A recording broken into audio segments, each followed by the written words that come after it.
मैं फरहान और आप देख रहे हैं इंडियन मीडिया बुक और आज बात करेंगे कौन जीत रहा है नीलमंगला से। और हमारे साथ है जाकिर भाई। जाकिर भाई, यहाँ पे जो जेडीएस से हैं वो डॉक्टर श्रीनिवास मूर्ति हैं जो पिछले 2 इलेक्शन जीत चुके हैं। और कांग्रेस से जो हैं वो है श्रीनिवासा एन, और सप्तगिरी जो हैं वो हैं बीजेपी से। अ, इसके पहले वो यहाँ पे कांग्रेस काफ़ी अरसे से जीती है। यहाँ 2 लाख से ज़्यादा का पॉपुलेशन है। क्या लगता है इस बार की कैसे बैठेगा, कौन जीतेगा? यहाँ पे ये जो नेलमंगला कॉन्स्टिट्यूंसी एक रिजर्व कॉन्स्टिट्यूंसी है एससी के लिए। सो दलित का वोटर्स बहुत मायने रखता है यहाँ पे। और नेलमंगला कॉन्स्टिट्यूंसी पिछले 2 बार, जैसे आपने कहा कि JDS has been winning the constituency, और इसको जेडीएस का एक फोर्ट माना जाता है। लेकिन और यहाँ पे जो कॉन्टेस्ट है it's mainly between JDS and Congress. हालांकि 2008 में बीजेपी एक बार जीत के आई थी, लेकिन it's mainly a contest between JDS and Congress. इसके एक वजह भी है कि इस बार जो बीजेपी ने दिया है सप्तगिरी नायक को, he is a new person. इससे पहले जो कॉन्टेस्ट किए थे नागराजू, वो पिछले 3 बार से वहाँ पे ही हैज़ बीन कंटेस्टिंग, और 2008 में एमएलए भी बने थे वो। लेकिन इस बार बीजेपी ने उनको टिकट डिनाई किया है, तो उनके जो सपोर्टर्स हैं, ही हैज़ अ कुछ सिग्निफिकेंट सपोर्टर्स वहाँ पे, तो वो नाराज़ है कि उनके उम्मीदवार को उनके कैंडिडेट को टिकट नहीं दिया। So that can work against the BJP. और डॉक्टर श्रीनिवास मूर्ति जो हैं, he has been 2 times MLA, और काम काम किए हैं, और उनके सपोर्ट बेस भी ज़्यादा है। So this might work in favour of him. लेकिन क्यों कांग्रेस और जेडीएस के बीच में है? क्योंकि there is a certain anger against MLA के डेवलपमेंट वर्क थोड़ा कम हुआ है। थोड़े वार्ड्स में जो है वहाँ पे डेवलपमेंट वर्क बहुत कम है, या एक पर्टिकुलर वार्ड है वहाँ पे कब्रिस्तान भी नहीं है, और बहुत अरसों से कब्रिस्तान की एक मांग की जा रही है, लेकिन दैट्स नॉट बीन फुलफिल्ड।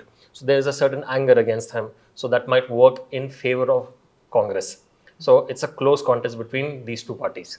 हाँ, लेकिन वो जो एंगर दो साइड का है। हाँ, एक इनका थोड़ा काम का डेवलपमेंट का नहीं है तो वो पब्लिक थोड़ा जा सकती है।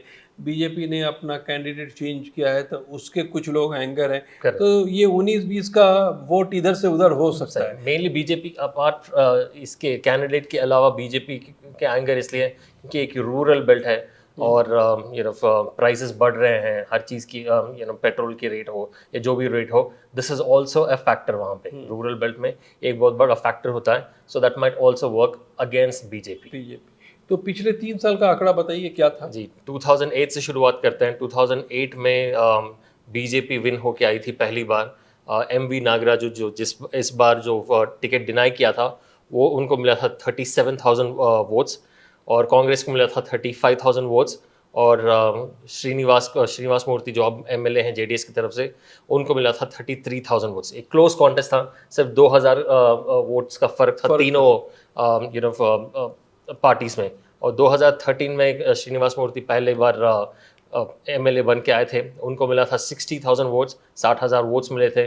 कांग्रेस को मिला था 45,000 वोट्स, और बीजेपी को मिले थे 19,000 वोट्स।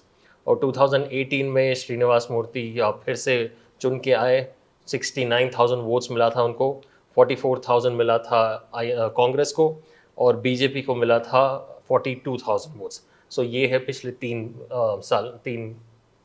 इलेक्शंस का। हाँ, तो 2008 वाले में मार्जिन ज़्यादा नहीं था, फिर चल 2013 में मार्जिन थोड़ा बढ़ा। सही। फिर अगर आप 2018 में देख रहे हैं तो यहाँ भी मार्जिन बढ़ा हुआ है। सही। करीब करीब 70 पे टच हुआ था जेडीएस, करेक्ट। और ये लोग 40 के बीच में थे। करेक्ट। तो अगर आप मोरल देखते हैं तो 30,000 का फर्क था। करेक्ट।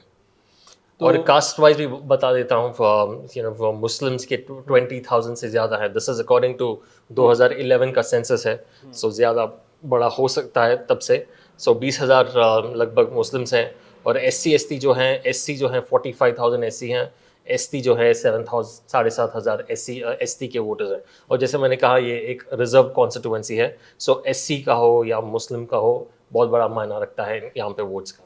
तो मुस्लिम का वोट थोड़ा जिस साइड जाता है उधर जीतने की ज़्यादा हो जाती है, सही। और SC ST के वोट जहाँ जाते हैं उनको जीतने का हो जाता है। Correct. लेकिन अगर जैसे आप पहले बात कर रहे थे कि नाराज़गी की वजह से अगर वोट शिफ्ट करता है, अगर उस चीज़ को हम देखते हैं तो 2018 का जो मार्जिन था 30,000 का मार्जिन था दोनों पार्टियों के बीच में। सही। तो जो 30,000 के गैप पे इतनी ज़्यादा नाराज़गी नहीं होती कि 30,000 शिफ्ट करना, मतलब Correct. टोटली अगर आप अगेंस्ट हैं उस पार्टी से या उस सही। कैंडिडेट तभी हो सकता है। वैसा कुछ दिखाई नहीं दे वैसा रहा है तो और नहीं वैसे दिखाई दे कैंडिडेट्स भी दिखाई हाँ, नहीं दे रहे हैं। और इस बार का JDS का अपना एग्रेसिव पंचरत्ना का है, क्या अगर उसको हम यहाँ पे रखते हैं करेक्ट। और इस एरिया में बार बार कुमार स्वामी का जाना, तो उसका एक इम्पैक्ट रहता है। बिल्कुल, जैसे हमने सर्वेस में भी देखा है, जेडीएस का जो पंचरत्न यात्रा है यहाँ नेलमंगला में भी हुआ था, so it has had an impact.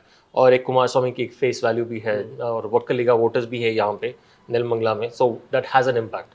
तो पीपल सी कुमार स्वामी या उनकी फैमिली को देख के भी वोट करते हैं, वो एक बड़ा तबका भी है इस कॉन्स्टिट्यूएंसी में, so that will work in तो द फेवर। ये लगता है कि ये सीट JDS अपने पास रखने की उम्मीद है। उम्मीद है और हैट्रिक आने की भी उम्मीद है श्रीनिवास मूर्ति की।